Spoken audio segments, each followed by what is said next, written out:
Hello students, good morning. तो today I will discuss fermentation. इससे पहले बच्चों मैंने आपको ग्लाइकोलिसिस बताया था। तो ग्लाइकोलिसिस चाहे वो एरोबिक रेस्पिरेशन हो या एनारोबिक रेस्पिरेशन हो, दोनों में कॉमन प्रोसेस है। देखते हैं क्या हुआ था। देखिए ये थी ग्लाइकोलिसिस। ग्लाइकोलिसिस से हमारा अल्टीमेट जो प्रोडक्ट बना था दिस इज पायरुविक एसिड। ये पायरुविक एसिड ही डिसाइड करता है अगर ऑक्सीजन की प्रेजेंस है तो होगा एरोबिक रेस्पिरेशन। Aerobic respiration. अगर ऑक्सीजन एब्सेंट है तो हो जाएगा एनारोबिक रेस्पिरेशन। ठीक है, अब हमें पता है एनारोबिक रेस्पिरेशन होगा ऑक्सीजन की प्रेजेंस नहीं है तो। ठीक है, तो इसको एनारोबिक रेस्पिरेशन को बच्चों हम बोल देते हैं फर्मेंटेशन। इस एनारोबिक रेस्पिरेशन को ही बोलते हैं फर्मेंटेशन। तो आज हम यही डिटेल में पढ़ेंगे। ठीक है, अब आप हेडिंग डालिएगा फर्मेंटेशन या एनारोबिक रेस्पिरेशन। एनारोबिक रेस्पिरेशन जिसको हम बोलते हैं फर्मेंटेशन। फर्मेंटेशन तो देखो इसमें क्या होता है, ऑक्सीजन की हमें नीड नहीं है और ये भी टू टाइप्स में होगा। अगर यीस्ट में होगा तो उसको बोल देंगे हम एल्कोहलिक फर्मेंटेशन, और अगर ये एनिमल्स में होगा तो उसको बोल देंगे हम लैक्टिक एसिड फर्मेंटेशन। अब इनको एल्कोहलिक फर्मेंटेशन या लैक्टिक एसिड फर्मेंटेशन क्यों बोलते हैं? क्योंकि इसमें जो प्रोडक्ट्स बनते हैं ना उन्हीं के बेसिस पे हमने इनको बोला गया है। बेसिकली एनारोबिक रेस्पिरेशन ऑक्सीजन की नीड नहीं है, हमें पता है, फर्मेंटेशन बोलते हैं। दो कहानी चलती है इसमें, बनाते जाना साथ साथ। अगर ये केस है ईस्ट का केस है, ठीक है, ईस्ट का केस है तो इसको हम बोलेंगे एल्कोहलिक फर्मेंटेशन। और अगर ये केस है एनिमल का तो इसको बोलेंगे हम लैक्टिक एसिड फर्मेंटेशन। ठीक है यहाँ तक। तो यहाँ पे एल्कोहल बनेगी इसका बाय प्रोडक्ट और इसमें बनेगा हमारा लैक्टिक एसिड। यहाँ तक बताओ क्लियर है? ग्लाइकोलिसिस का जो अल्टीमेट प्रोडक्ट है पायरुविक एसिड, ये सभी में है, कॉमन है, चाहे वो एरोबिक रेस्पिरेशन हो चाहे एनारोबिक रेस्पिरेशन हो। अगर एरोबिक रेस्पिरेशन है तो भाई हमें ऑक्सीजन की नीड है, अगर एनारोबिक है तो उसको हमने बोला फर्मेंटेशन। फर्मेंटेशन भी अगर एनिमल का केस है तो लैक्टिक एसिड फर्मेंटेशन, और अगर ईस्ट का केस है तो दिस इज एल्कोहलिक फर्मेंटेशन। यहाँ तक क्लियर है? अब हम एक एक चीज़ें देखते हैं कि एल्कोहलिक फर्मेंटेशन कैसे होगा या हमारा लैक्टिक एसिड फर्मेंटेशन कैसे होगा।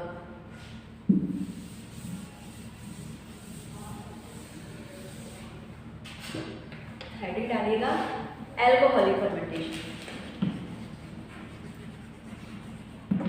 Alcoholic fermentation. तो देखो हमारा जो ग्लाइकोलिसिस में क्या बना था, पायरुविक एसिड। ये पायरुविक एसिड कन्वर्ट होगा हमारे एल्कोहल में। क्या बनाएगा ये? एल्कोहल और प्लस कार्बन डाइऑक्साइड। ठीक है, अगर एल्कोहलिक फर्मेंटेशन है ये किस में होगा बच्चों? ये होगा हमारे ईस्ट के केस में। ठीक है, तो डायरेक्टली सिर्फ पायरुविक एसिड कन्वर्ट हो जाएगा हमारे एल्कोहल में और बनाएगा कार्बन डाइऑक्साइड। और यहाँ पे कुछ एक एंजाइम इन्वॉल्व होगा, उसको बोलेंगे हम एल्कोहल डीहाइड्रोजिनेज। ठीक है, बस इतना छोटा सा रिएक्शन है। बस आपको ये याद करना है कि जो पायरुविक एसिड हमारा ग्लाइकोलिसिस में बना था ये ईस्ट में in the presence of alcohol dehydrogenase convert होगा हमारे एल्कोहल और कार्बन डाइऑक्साइड में। इसीलिए हमने इसको बोल दिया बच्चों एल्कोहलिक फर्मेंटेशन। दूसरा इसके साथ में यही देख लो, लैक्टिक एसिड फर्मेंटेशन। इसमें क्या होगा, जो हमारा पायरुविक एसिड है वो कन्वर्ट होगा किसमें, लैक्टेट में। किसमें, लैक्टेट में। यहाँ पे हमारा जो कार्बन डाइऑक्साइड है वो नहीं बनेगा, ठीक है। इन केस ऑफ ईस्ट में तो हमारा कार्बन डाइऑक्साइड बनता है, बट लैक्टिक एसिड फर्मेंटेशन में हमारा कार्बन डाइऑक्साइड नहीं बनता।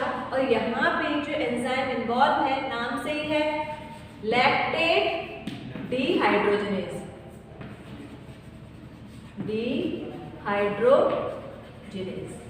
ठीक है, दोनों का हमें देख लिया। ग्लाइकोलाइसिस में दोनों में ही पायरुविक एसिड बना था, चाहे वो एल्कोहलिक फर्मेंटेशन हो या लैक्टिक एसिड फर्मेंटेशन हो।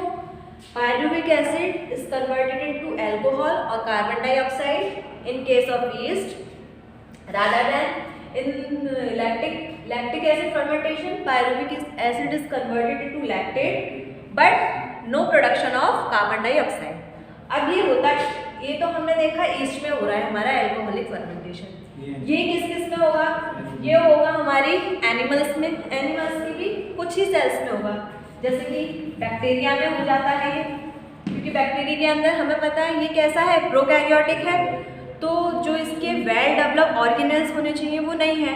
हमें पता है जो भी रेस्पिरेशन की प्रोसेस है माइटोकॉन्ड्रिया में हो रही है, बट बैक्टीरिया के अंदर माइटोकॉन्ड्रिया नहीं है, तो इसलिए बैक्टीरिया में हो जाता है। और एनिमल्स की कौन सी सेल, हमारी आरबीसीज में अपना ना न्यूक्लियस होता है और ना ही माइटोकॉन्ड्रिया, तो आरबीसीज में हो जाता है। और कहाँ हो जाता है, हमारी मसल सेल में।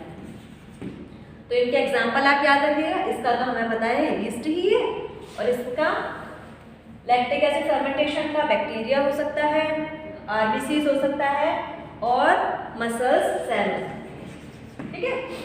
बस ये छोटा सा ही है, बस जिस टाइप से मैंने बताया है इसी टाइप से आप करोगे तो बिल्कुल क्लियर है। पायरुविक एसिड कन्वर्ट होगा, अगर यीस्ट का केस होगा तो एल्कोहलिक फर्मेंटेशन, एल्कोहल बनेगा और कार्बन डाइऑक्साइड निकलेगी।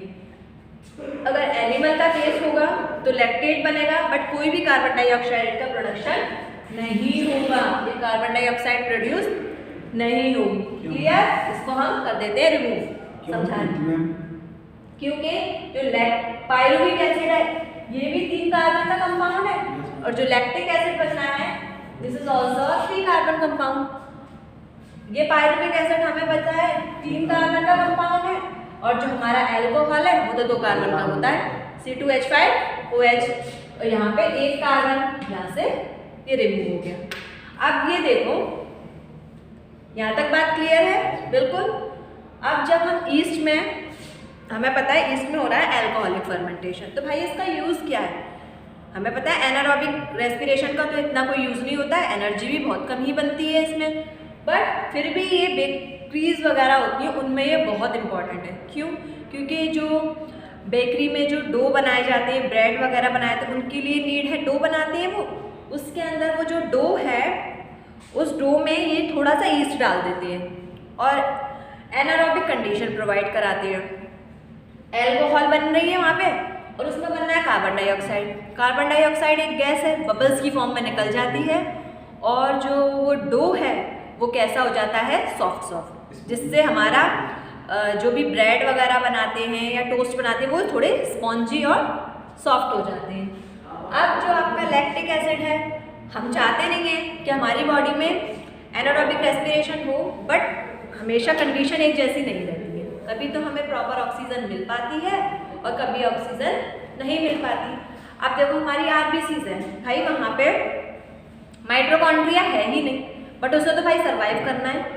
अब सर्वाइव करेगी उसके लिए कोई मीन्स तो अपनाएगी, तो उसने सोचा चलो मेरे पास माइटोकॉन्ड्रिया नहीं है तो मैं क्यों ना एनारोबिक रेस्पिरेशन को प्रेफरेंस दूँ, तो उसने स्टार्ट कर दिया ये वाला एनारोबिक रेस्पिरेशन और उसने लैक्टिक बना लिया कि बहुत सारी एनर्जी ना सही बट इतनी तो मिल जाए जिससे मेरा काम चले। बैक्टीरिया में भी माइटोकॉन्ड्रिया नहीं है। और हमारी जो मसल सेल है, ड्यूरिंग दी हार्ड वर्कआउट, जब हम हार्ड वर्कआउट करते हैं या रनिंग करते हैं तो उस टाइम मसल्स में पेन होता है। क्यों होता है? क्योंकि हमारा लैक्टिक एसिड वहाँ पे फॉर्म हो जाता है। अब आप सोच रहे होंगे जब ये लैक्टिक एसिड मसल्स में बन जाता है तो क्या ये वैसे ही रहता है या रिमूव हो जाता है? तो देखो पहले तो ये बनता है, उसकी वजह से पेन कॉज होता है। फिर जब अगर हम किसी बॉडी में कहीं भी हाथों में पैरों में अगर बहुत सीवियर पेन हो रहा है तो वहाँ पे अगर आप उसको पुश करते हो तो वो रिमूव होने लगता है। और ये रिमूव होके कहाँ जाता है? ये लैक्टिक एसिड जाता है हमारे लीवर में। हाँ, पहले हमारी मसल्स में बना ये लैक्टिक एसिड, जगह हमने उसको पुश किया या कोई बाम वाम लगाया वहाँ पे दबाया तो ये लैक्टिक एसिड पुश होके ये जाता है हमारे लीवर में और लीवर में जाके दोबारा बना देता है पायरुविक एसिड। क्लियर है? ये वाला जो लैक्टिक एसिड है ये बना दोबारा कहाँ जाएगा? ये जाएगा आपके लीवर में और फर्दर फॉर्म कर देगा पायरुविक एसिड। तो हमारा लैक्टिक एसिड बना, चाहे हमारी बॉडी में जब ऑक्सीजन की कमी थी तब भी हमारी बॉडी ने यूटिलाइज किया पायरुविक एसिड को for the production lactic acid और थोड़ी सी हमें मिल गई एनर्जी। और फिर जब हमारा लैक्टिक एसिड का यूज नहीं रहा तो हमने इसको लीवर में भेज दिया और लीवर में जाके दोबारा बन गया हमारा पायरुविक एसिड में। जब हमारे पास ऑक्सीजन मिल जाएगी तो हो जाएगा हमारा एरोबिक रेस्पिरेशन। इसी के साथ आपका जो फर्मेंटेशन वाला कॉन्सेप्ट था ये हमारा हो जाता है कंप्लीट एनारोबिक रेस्पिरेशन। और इससे आगे हम देखेंगे अब एरोबिक रेस्पिरेशन। नोट कर लिया? ये आपने कर लिया? क्यों? तुम भी बताया करो तो। अरे मैम आज तो नहीं लाया, डेली तो ला रहा हूं। तुम वैसे भी नहीं करते। क्यों नहीं करता? सब वो आओ तो मेरा तो नहीं करता है। कैसे देख चुके हैं ये बात हुई थी हमारी ऑक्सीजन की प्रेजेंस में, एब्सेंस में सॉरी। अगर ऑक्सीजन प्रेजेंट है एनवायरनमेंट में, अगर ऑक्सीजन प्रेजेंट है तो हमारा होगा एरोबिक रेस्पिरेशन। Aerobic respiration. अब देखो इसमें क्या होगा। एरोबिक रेस्पिरेशन के लिए हमने जो ग्लाइकोलिसिस में बनाया है पायरुविक एसिड, ठीक है। और ये ग्लाइकोलिसिस हमें पता है कहाँ हुई है? साइटोप्लाज्म में। अब इस पायरुविक एसिड को कहाँ जाना होगा बच्चों? माइटोकॉन्ड्रियल मैट्रिक्स में। वही होगी हमारा ये एरोबिक रेस्पिरेशन। साइटोप्लाज्म में मैंने बताया था आपको ग्लाइकोलिसिस होती है।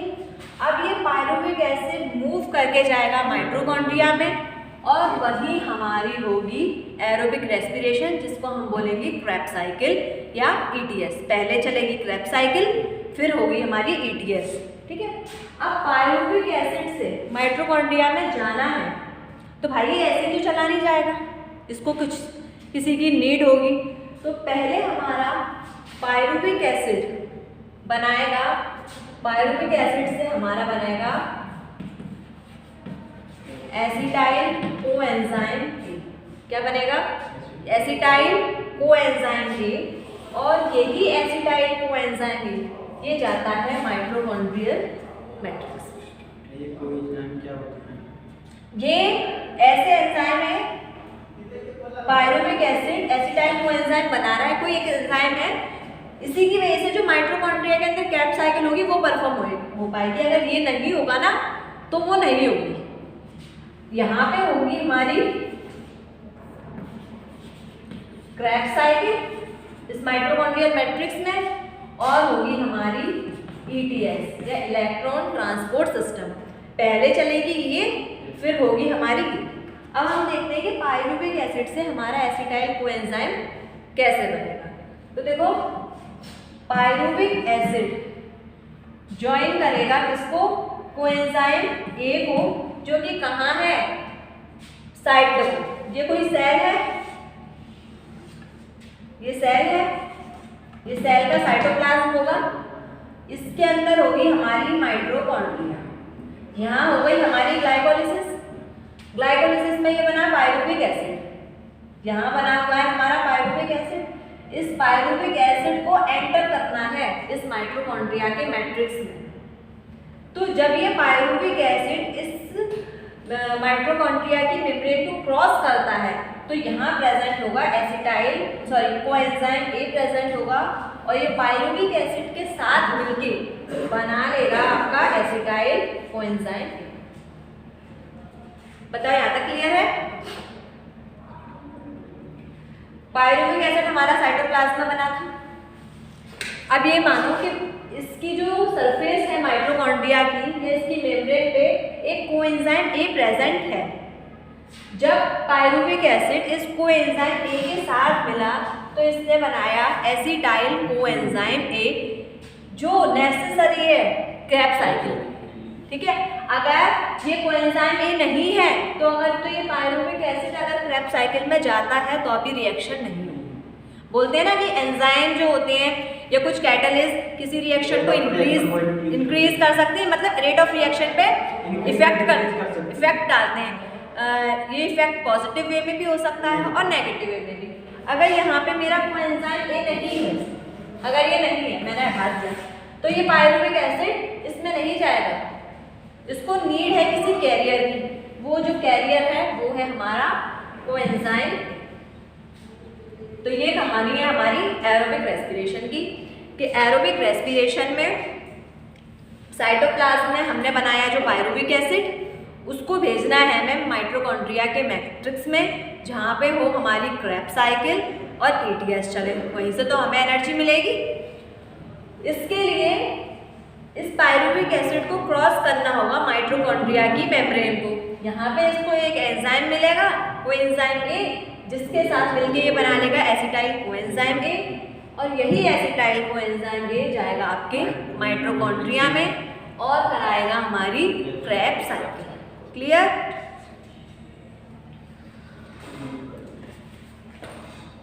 करो जल्दी से नोट।